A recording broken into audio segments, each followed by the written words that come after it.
Hey everyone, and welcome back to another deep dive into history. Today, we're tackling one of the most momentous events in human history, the fall of the Roman Empire. At its peak, Rome controlled a landmass stretching from the British Isles to Egypt, influencing everything from law and language to architecture and engineering. But even empires as mighty as Rome are not immortal. So, what happened? How did a civilization that had thrived for centuries just fall apart? That's what we're here to explore. Roman politics. A tangled web of ambition, corruption, and power struggles. Emperors, often more concerned with consolidating their power than actually ruling, came and went with alarming frequency. Assassination wasn't just a political strategy, it was practically a Tuesday. This constant power struggle at the top created instability throughout the empire. Regional governors, military leaders, even wealthy merchants, everyone was vying for a piece of the pie, and the empire began to crumble from within. Let's be real, you can't run an empire on togas and good wine alone.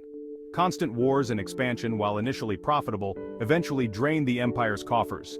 Inflation soared, making it harder for everyday Romans to afford, well, anything. Much of Rome's economy relied on slave labor acquired through conquest. The result? A shrinking middle class, widespread unemployment, and a decline in innovation and productivity. As the Western Roman Empire grappled with its many issues, things were looking rosier in the east. Constantinople, the new capital, was a bustling metropolis, strategically located for trade and boasting formidable defenses. The Eastern Roman Empire had a more stable government and stronger economy. While the West crumbled, the East thrived. Overexpansion, when your empire needs an empire.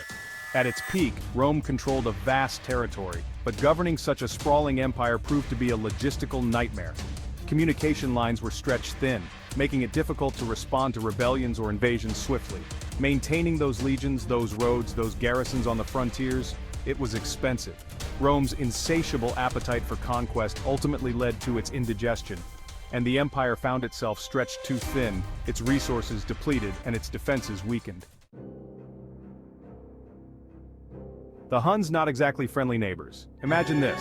You're a barbarian tribe living on the fringes of the Roman Empire. Life's tough, resources are scarce, and then, out of the east, come the Huns. A nomadic group with a reputation for brutality and a knack for warfare. The arrival of the Huns in the 4th century CE triggered a domino effect. These fierce warriors displaced other barbarian tribes, pushing them westward into Roman territory. The Romans were too busy dealing with their own internal problems to effectively counter this new threat. Roman legions, from Invincible to wait we actually have to pay them. For centuries, the Roman legions were the stuff of legend, but by the late Empire, those legions weren't quite as, shall we say, legendary.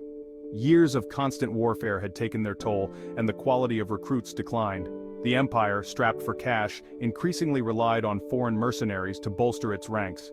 This decline in the legion's effectiveness, coupled with their dwindling numbers, left the empire vulnerable to both internal rebellion and external invasion. Out with the old gods, in with the new god, Roman society was founded on identity, civic duty, and paganism. As the empire expanded, its values changed. Christianity, once persecuted, played a significant role in this shift. By the 4th century, Christianity was the official religion.